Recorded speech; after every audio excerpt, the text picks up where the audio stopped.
ہمارے قائد ہمارے قائد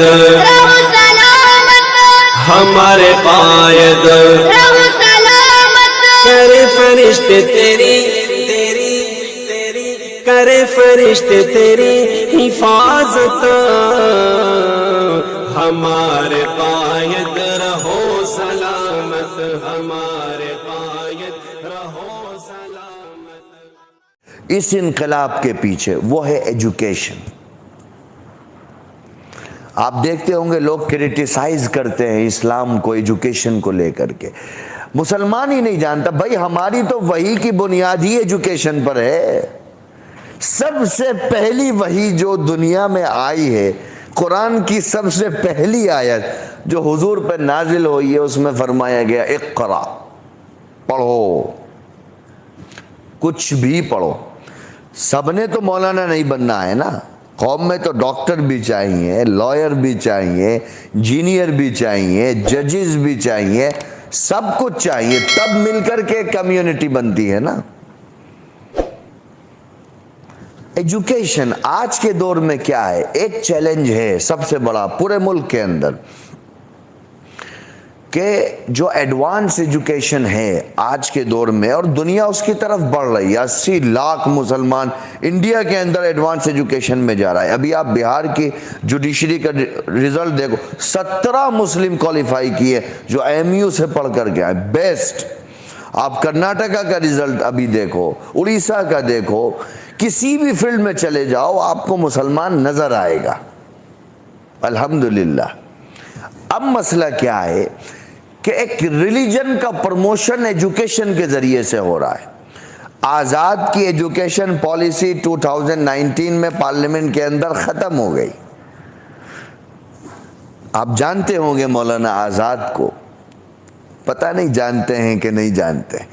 آزاد نے IIT بنایا اس ملک کے اندر، UGC آزاد نے بنایا ہے، رائٹ ٹو ایجوکیشن آزاد نے دیا ہے۔ کانسٹیٹیوشن میں ایجوکیشن کو فنڈامنٹل رائٹ کے طور پر 2010 میں امینڈمنٹ کر کے جو شامل کیا گیا ہے وہ آزاد کی ہی وجہ سے کیا گیا ہے۔ یہ کسی کا کنٹریبیوشن نہیں ہے آزاد کے علاوہ۔ آپ آزاد کو ہٹا دو، ہندوستان کی عمارت اوندھیمو زمین پر گرے گی۔ لیکن شاید ہم نہیں جانتے تو وہ ہمارا فیلئر ہے، لیکن ہمارے بڑوں نے تو بہت کچھ کیا ہے اس ملک کے اندر۔ اگر ہم نہیں پڑھتے، آزاد کو نہیں جانتے، دنیا میں جاؤ، کینیڈا جاؤ، امریکہ جاؤ، آپ کی ساکھ تو IIT بچاتا ہے۔ IIT بنایا ہی آزاد نے، IIT کھڑگپور سب سے پہلے بنایا تھا۔ تو ریلیجن کا پروموشن ہو رہا ہے ایجوکیشن کے ذریعے سے۔ اور یاد رکھیے گا ایک بات، جب ریلیجن کو پروموٹ کیا جاتا ہے ایجوکیشن کے ذریعے سے تو آپ اس کی لڑائی جلسوں سے نہیں کر سکتے۔ آپ 5000 علماء کو گجرات لاؤ، سب کی تقریریں کراؤ، کچھ نہیں ہوگا، کچھ بھی نہیں ہوگا، کیونکہ بابا وہ ریلیجن کو ایجوکیشن کے ذریعے سے پروموٹ کر رہے ہیں، آپ اس کو تقریر کے ذریعے سے ختم کر رہے ہو، آپ کامیاب نہیں ہو سکتے۔ اور میری بات سمجھ میں نہیں آئے تو آپ پریکٹیکلی دیکھ لینا اس کو۔ اب کیا ہے کہ جو ایڈوانس ایجوکیشن کا پیٹنٹ ہے اس وقت ملک کے اندر، اس کو ایک مذہب کی طرف پھیر دیا گیا ہے۔ اب چونکہ مدرسوں میں تو 2% بچے آتے ہیں نا، 98% تو اسکول میں جاتے ہیں۔ اب اگر آپ کو اپنی قوم کو بربادی سے بچانا ہے تو آپ کو اپنے اسکول کھولنے پڑیں گے۔ نو نیڈ فار دارالعلوم ان گجرات، بہت دارالعلوم ہے۔ اب مکتب بناؤ اور اسکول کھولو مسلمانوں کے لیے، مسلم بچیوں کے لیے۔ آپ NCERT کا سلیبس دیکھو، وہ کہاں آپ کو پہنچا دیں گے۔ تو اسلام نے ہمیشہ تعلیم کو پروموٹ کیا ہے۔ آپ دیکھو گے بدر میں جناب رسول اللہ صلی اللہ علیہ وسلم نے جو قیدی پکڑے تھے مشرکین مکہ کے، ان سے کہا کہ بھائی جو تم میں سے لکھنا پڑھنا جانتا ہے ہمارے 10 لوگوں کو سکھا دے لکھنا پڑھنا، ہم تم کو ایسے ہی چھوڑ دیں گے۔ تو حالانکہ ان سے تو پیسے بھی لیے جا سکتے تھے، ان کو سزائیں بھی دی جا سکتی چونکہ وہ نبی کے خلاف لڑے تھے، لیکن ان میں سے جس نے 10 صحابی کو لکھنا پڑھنا سکھا دیا اس کو ایسے ہی چھوڑ دیا کہ جاؤ چلو تمہارا کام پورا ہو گیا۔ حضور نے فرمایا علم ایک نور ہے، اس مسجد کے اندر اندھیرا ہو جائے، آپ ہلکا سا ایک دیا جلا دیجئے، روشنی ختم ہو جائے گی۔ وہ دیے کا نام ایجوکیشن ہے، علم ہے۔ مکتب میں بھی بھیجو ضروری، اور آپ لوگ بھیجتے ہیں، دنیا میں بھیجتے ہیں۔ میں ساؤتھ افریقہ گیا، 9 مہینے رہا پڑھنے کے لیے۔ میں ڈربن گیا تو وہاں پر معلوم ہوا کہ ساؤتھ انڈین کچھ مسلم فیملیز تھیں، وہ سارے کافر ہو گئے۔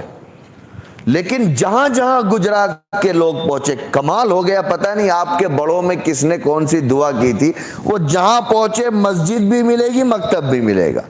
صرف لینس کے اندر 40 عمدہ مساجد ہیں، اور بہترین قرآن کریم چھوٹے چھوٹے بچے پڑھتے ہیں، صبح میں اسکول جاتے ہیں، شام میں مکتب میں آتے ہیں۔ یعنی دین اسی طریقے سے باقی ہے جس طرح 100 سال پہلے باقی تھا، چاہے دنیا کے کسی بھی خطے میں چلے گئے ہوں۔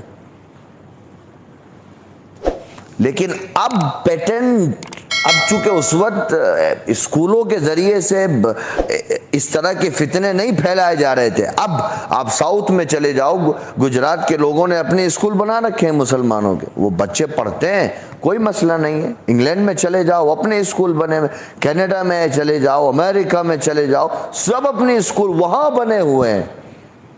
اب وہ کام یہاں بھی کرنا ہے، معیاری اسکول بنانے۔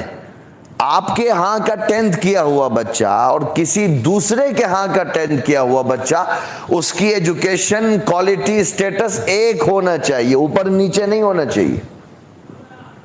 اور دینی تعلیم ایک چیپٹر کے طور پر ساتھ میں چلتی رہے، مکتب بھی بچہ جاتا رہے، تو انشاءاللہ یہ دوسری بنیادی وجہ ہے وہ 23 سال کے شارٹ پیریڈ میں دنیا کے سب سے بڑے انقلاب کی۔ اللہ تعالی ہم سب کو عمل کی توفیق عطا فرمائے۔ وآخر دعوانا ان الحمد للہ رب العالمین۔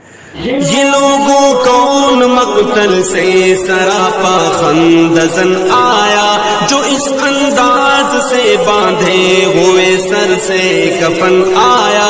اڑا دو خاک دشمن پر کہ ظالم جان من آیا، بٹا دو داغ باطل پر کہ اب باطل شکن آیا۔